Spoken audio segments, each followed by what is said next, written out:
হযরত আব্দুল্লাহ ইবনে মাসউদ আরেকটা হাদিস আমরা শুনি।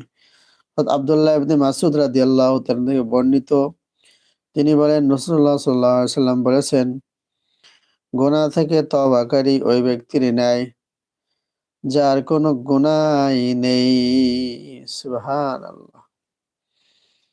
আব্দুল্লাহ ইবনে মাসউদ রাদিয়াল্লাহু তাআলা আনহু বলেন, নবীজি বলেছেন গুনাহ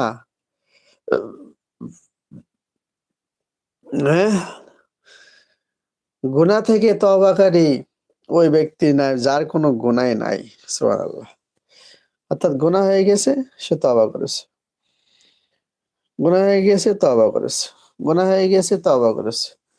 আল্লাহর নবী সাল্লাল্লাহু আলাইহি সাল্লাম বলেন, গুনাহ থেকে তওবাকারী ওই ব্যক্তির মতো যার কোনো গুনাহ নাই। সুবহানাল্লাহ।